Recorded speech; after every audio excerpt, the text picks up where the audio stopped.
कहानी बार brings you a cocktail of stories in English and in Hindustani. मैं हूं ऋचा और आज मैं आपके लिए लाई हूं लेखिका शांता कौल की कहानियों का एक छोटा सा खजाना, उनकी सुप्रसिद्ध किताब काली रात का सूरज से। हमारी आज की कहानी है वो गली। वो गली मुझे भली लगती थी। उस गली की कल्पना से ही मैं रोमांचित हो जाती हूँ, क्योंकि उस गली का ध्यान आते ही मीठे मधुर बचपन की यादें ताजा हो उठती हैं। और बचपन जैसे कोई संपत्ति ही नहीं हमारे पास, मन में कोई शंका ही नहीं, कोई द्वेष ही नहीं, बस सबके लिए प्यार ही प्यार होता है। निर्मल स्वच्छ बचपन। इस गली से मेरा नाता तब से है जब से मैंने घुटनों के बल चलना छोड़कर दौड़ना शुरू किया। कभी कभी नानी की उंगली पकड़कर, कभी पापा के संग चलकर और कभी माँ का हाथ थामकर। इस गली के कितने फेरे लगाए हैं मैंने। बहुत अच्छा लगता था मुझे इस गली में चलना, विचरना, कहना चाहिए मेरे लिए वह सैर ही होती थी। बिना किसी लक्ष्य के चलना मुझे बहुत भला लगता था। आहिस्ता आहिस्ता समय के पन्ने उलटते रहे और मैं इस लायक हो गई कि ये गली मैं बिना किसी सहारे के पार कर सकूं। अब मेरे साथी होते किताबों का एक छोटा सा थैला, एक तख्ती। हाँ, मेरी एक और भी साथी थी, मेरी ही श्रेणी में पढ़ने वाली एक प्यारी सी सखी। नाम था उसका गौरी। जिस गली की मैं चर्चा कर रही हूँ, ये गली शेख मोहल्ले की मस्जिद से शुरू होकर गोलाकार चक्कर लगाती ठाकुर द्वारे पर समाप्त होती थी। अद्र चंद्र की भांति इस गली से मुझे तब भी प्यार था और अब भी है, क्योंकि ये गली भी मेरे बचपन की साथी है। कितनी राज, कितनी मीठी यादें, कितनी डर, खौफ, खुशियां इसके साथ बांटी है, कोई गिनती ही नहीं है। सबसे पहले इस गली में अकेले चलने के लिए हमें काफी सीखें दी गई थी। किसी के साथ बोलना नहीं, किसी के घर नहीं जाना, कोई कुछ दे तो लेना नहीं, सीधी नजरें रास्ते पर रखना, ठोकर नहीं खाना, समझ गई? हाँ नानी, सब याद रखा है। सुबह चलने से पहले एक आवाज आती और बिना सोचे मैं जवाब देती, हाँ हाँ याद है, किसी से बोलना नहीं, कहीं जाना नहीं, स्कूल से निकलकर सीधे घर आना। नानी और माँ मुस्कुराते हुए विदा करती। हम दोनों, मैं और गौरी, एक साथ पाठशाला जाती और साथ ही वापस भी आती। पर हम सब सीखे भुलाकर दाएं बाएं भी देखती और एक दरवाजा हमें अपनी ओर देखने को विवश करता। ये हमारी गली का पहला ही घर था।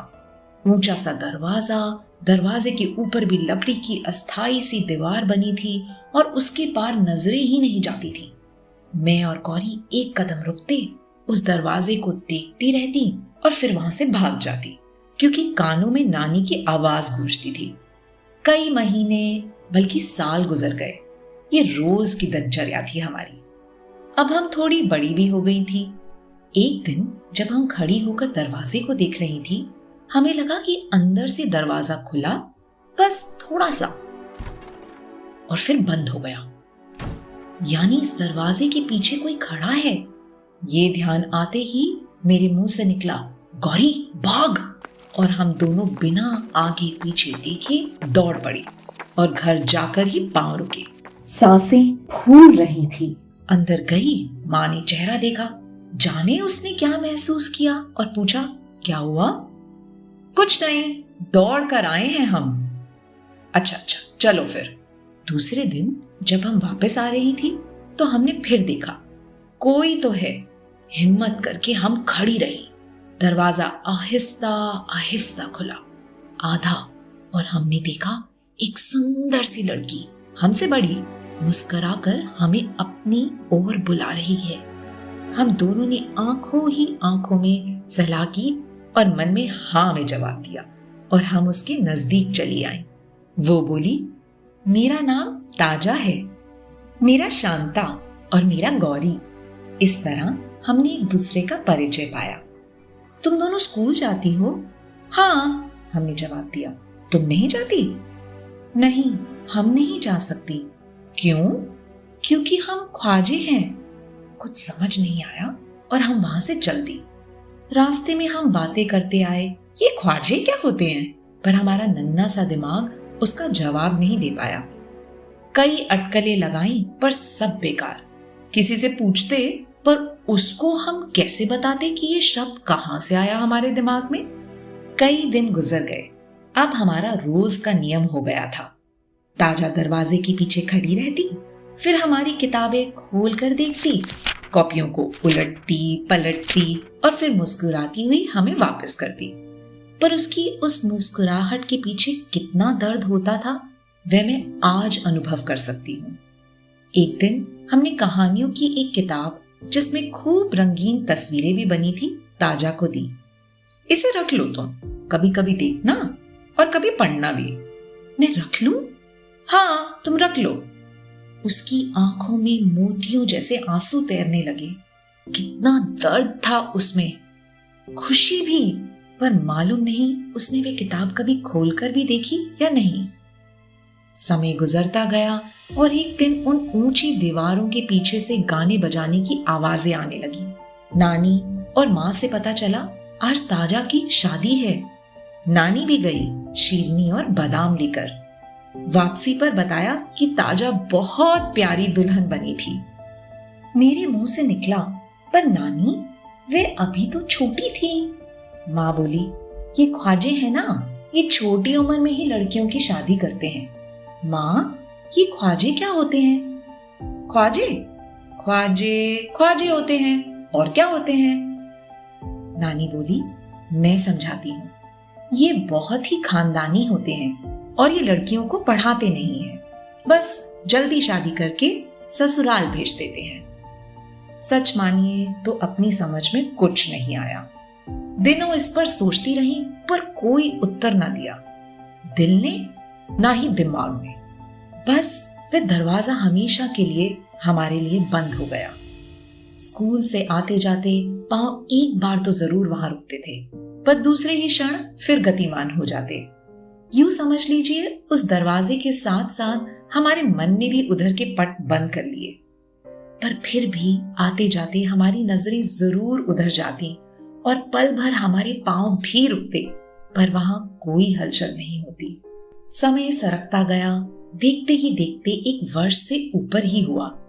अचानक एक दिन स्कूल से आते आते गौरी आहिस्ता से बोली, देखो दरवाजा हिल रहा है, कोई है।